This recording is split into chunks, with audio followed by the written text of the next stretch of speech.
আসসালামু আলাইকুম।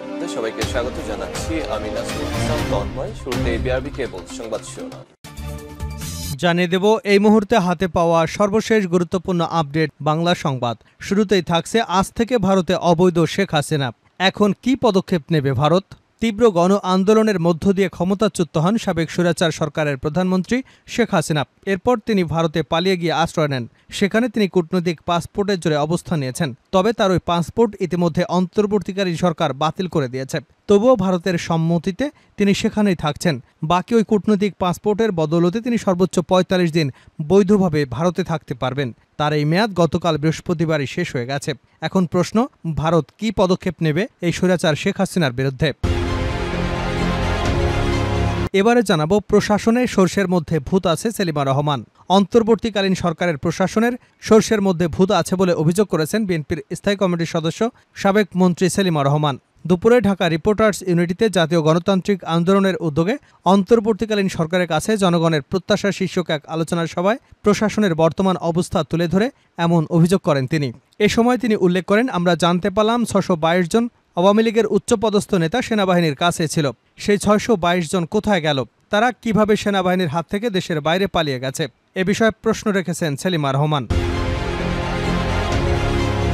জানাবো, বাইতুল মোকাররমের দু গ্রুপের সংঘর্ষ, পালিয়ে গেলেন খতিব। জাতীয় মসজিদ বাইতুল মোকাররমের সাবেক খতিব ও বর্তমান ইমাম সমর্থকদের মধ্যে সংঘর্ষের ঘটনা ঘটেছে। এতে কমপক্ষে ৩ জন আহত হয়েছেন।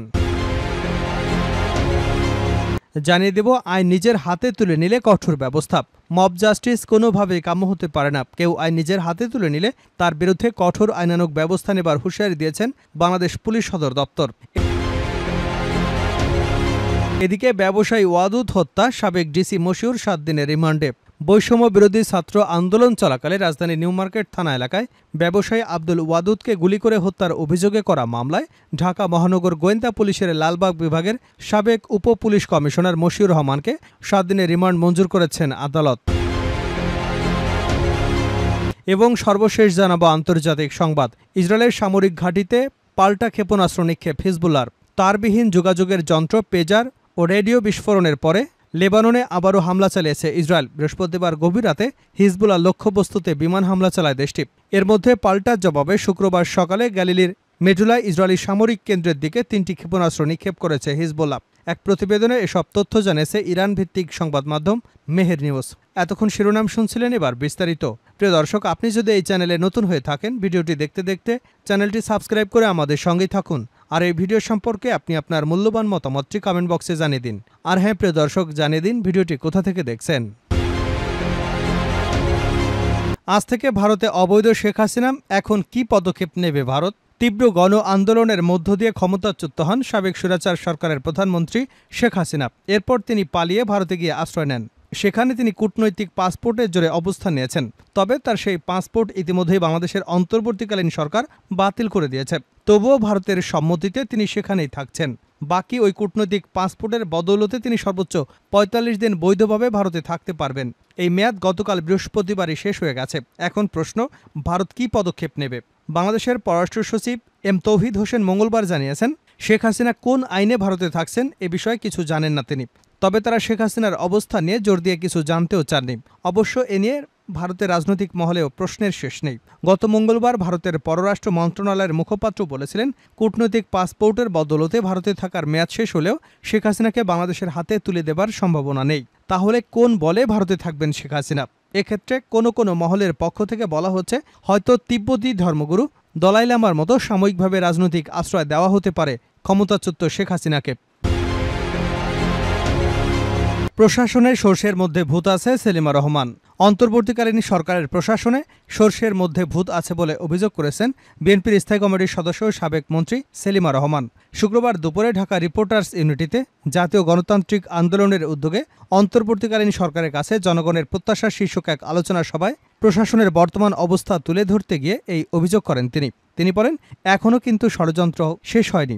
আজকে ভারতে বসে সাবেক প্রধানমন্ত্রী নানা ষড়যন্ত্র করছেন।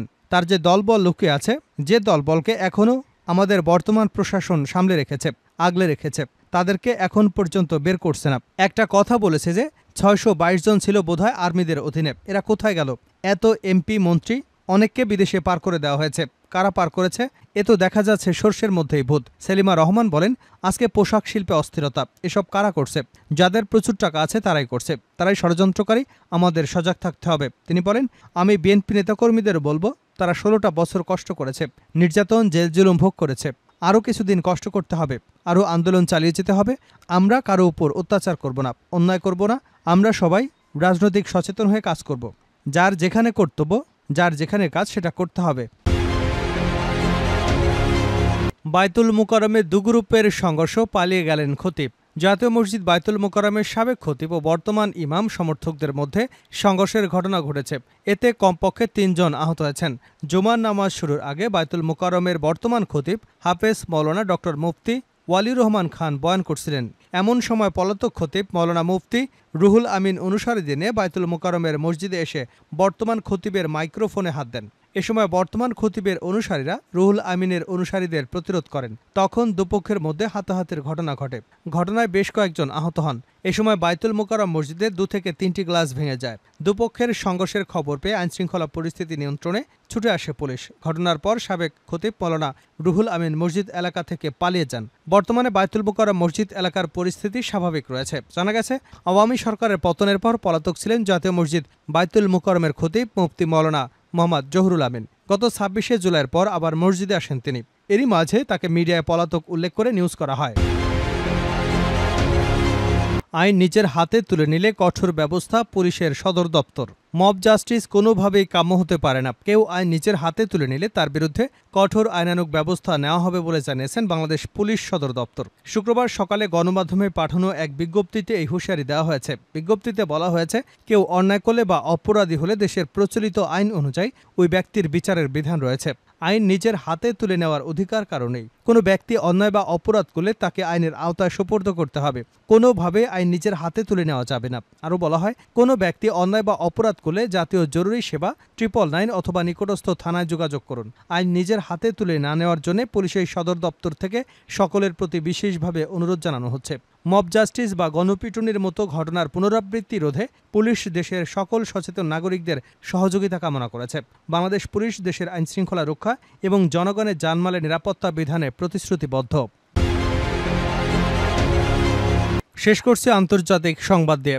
ইসরায়েলের সামরিক ঘাঁটিতে পাল্টা ক্ষেপণাস্ত্র নিক্ষেপ হিজবুল্লাহর। তারবিহীন যোগাযোগ যন্ত্র, পেজার বা রেডিও বিস্ফোরণের পর লেবাননে আবারও হামলা চালিয়েছে ইসরায়েল। বৃহস্পতিবার গভীর রাতে হিজবুল্লাহ লক্ষ্যবস্তুতে বিমান হামলা চালায় দেশটি। এর মধ্যে পাল্টা জবাব শুক্রবার সকালে গ্যালিলির মেডুলায় ইসরায়েলি সামরিক কেন্দ্রের দিকে 3টি ক্ষেপণাস্ত্র নিক্ষেপ করেছে হিজবুল্লাহ। এক প্রতিবেদনে এ তথ্য জানিয়েছে ইরান ভিত্তিক সংবাদ মাধ্যম মেহের নিউজ। প্রতিবেদনে বলা হয়েছে, হিজবুল্লাহর ক্ষেপণাস্ত্র হামলার পর অধিকৃত ফিলিস্তিন জুড়ে অ্যালার্ম সাইরেন বেজে ওঠে। এতে আরও বলা হয়েছে, দখল করা সেবা খামারের দিকেও একটি অ্যান্টি ট্যাঙ্ক মিসাইল নিক্ষেপ করা হয়েছে। এতে হতাহতের উল্লেখযোগ্য কোনো তথ্য জানায়নি সংবাদ মাধ্যমটি। শুক্রবার ভোরে চালানো এই হামলার ব্যাপারে এখনও কোনো মন্তব্য করেনি ইসরায়েল এবং হিজবুল্লাহ। গত বছরের অক্টোবরের শুরু থেকে গাজা যুদ্ধের বিরুদ্ধে ইসরায়েলে হামলা চালিয়ে আসছে লেবাননের প্রতিরোধ আন্দোলন হিজবুল্লাহ। গতকাল এক ভাষণে হিজবুল্লাহ প্রধান হাসান নাসরুল্লাহ স্বীকার করেছেন, পেজার বিস্ফোরণে তার শক্তিশালী গোষ্ঠী বড় ও নজিরবিহীন আঘাতের সম্মুখীন হয়েছে। গোষ্ঠীটি এর জন্য ইসরায়েলিকে দায়ী করেছে।